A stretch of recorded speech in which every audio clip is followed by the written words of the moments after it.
Supreme কোর্টে মামলা যাওয়ার কথা ছিল না। সুপ্রিম কোর্টে যেচে নিয়েছে মামলা, হয় শুনানি হবে না হয় সুনামি হবে। আরজিকর কাণ্ডের প্রতিবাদে বিস্ফোরক দাবি করলেন মোহাম্মদ সেলিম। সুপ্রিম কোর্ট যেচে মামলা নিয়েছে, নিতেই পারে। সুমোটো মামলা করেছে। আজকে মিছিলে সিপিএম এর প্রাক্তন মন্ত্রী বংশগোপাল চৌধুরী বারবার কথা বলেছেন। কার্যত সিপিএম এর এই নেতার কথায় আজকে সুপ্রিম কোর্টে প্রধান বিচারপতি জুনিয়র ডাক্তারদের কাজে ফেরার নির্দেশ বেঁধে দেওয়ার পরই চরম হতাশা লেগেছে সিপিএমকে।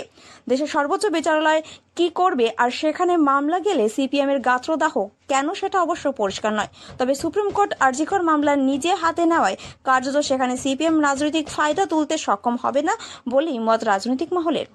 ইতিমধ্যে বাম ঘনিষ্ঠ বিখ্যাত সাংবাদিকদের সোশ্যাল মিডিয়ায় সেই বস্তা পুরনো সেটিং তথ্য এসে হাজির হয়েছে।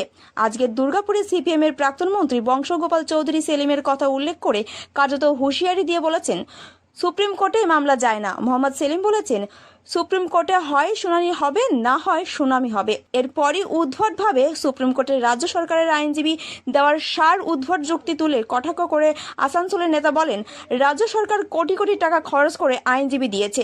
রাজ্য দ্রব্যমূল্য বৃদ্ধি হচ্ছে আর কোটি কোটি টাকা দিয়ে আইনজীবী দিচ্ছে। সিপিএম এর আসানসোলের নেতা কটাক্ষের যুক্তি অর্থ অবশ্য খুঁজে না পাওয়াই গেলেও যা উঠে আসে তাতে প্রকাশ পাচ্ছে ভোটের শূন্য কলস হয়ে যাওয়া সিপিএম এর সেলিমের থেকে বংশ ভজনের চরম হতাশ। অনেক ভাগ্যে হাতে আসা একটা ইস্যু এবারে হয় প্রায় হাতছাড়া হতে চলেছে, কারণ জুনিয়র ডাক্তারদের কাজে যোগ দেওয়ার চরম সীমাও বেঁধে দিয়েছে।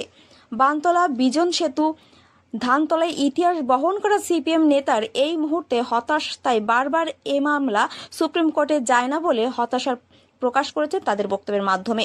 দুর্গাপুর আদালতের আইনজীবী তথা জেলা পরিষদের শিক্ষা কর্মদক্ষ বৈশাখী বন্দ্যোপাধ্যায় বলেন, আসানসোলের এই সিপিএম নেতা নিজের পরিবারের মহিলার প্রতি সামান্য শ্রদ্ধা থাকলে অন্তত বানতলা বিজন সেতু সাধ্বী ও তাপসী মালিকের জন্য ক্ষমা প্রার্থনা করতেন। এই আসানসোলের নেতার নিজের দলের মহিলা কর্মীদের প্রতি সামান্য শ্রদ্ধা থাকলে সহবাস সুকান্তকে জেলে পাঠাতেন, কিন্তু তা না করে সুপ্রিম কোর্টের মামলায় নেওয়ার ক্ষোভ প্রকাশ করেছেন আর নিজের আসল উদ্দেশ্য সামনে এনেছে। সুপ্রিম কোর্টে এই কেস যাওয়ার কথা ছিল না। সুপ্রিম কোর্ট নিজে যেচে মামলা নিয়েছেন এবং আজকে পশ্চিমবাংলা সরকারের কয়েক কোটি টাকা উকিলের ফি নিয়ে উকিল কাগজ দেখাতে পারছে না এবং কাগজ দেখাতে পারছে না উকিল, এবং এই উকিলদের ওপরে পশ্চিমবাংলার বাজেট থেকে মানুষের আজকে জিনিসের যখন দাম বেড়েছে, কোটি কোটি টাকা জিনিসের দামের ভর্তুকি না দিয়ে আজকে মানুষের ওপরের বসানো ট্যাক্সের টাকা সুপ্রিম কোর্টের উকিলদের পকেটে গুঁজে দেওয়া হচ্ছে।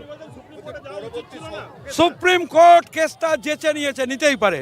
সুপ্রিম কোর্ট সুমোটো মামলা করেছে। সুপ্রিম কোর্ট চেয়েছে মামলা নেওয়ার জন্য, এই মামলা যাওয়ার কথা ছিল না। Supreme court comrade Mohammad Selim যে কথা বলেছেন যে সুপ্রিম কোর্টে হয় শুনানি হবে হবে, সুপ্রিম কোর্টে মামলা যাওয়ার কথা নয়। মোহাম্মদ সেলিম যে কথা বলেছেন হয় শুনানি হবে না হলে সুনামি হবে। Bureau report, day 21 news TV.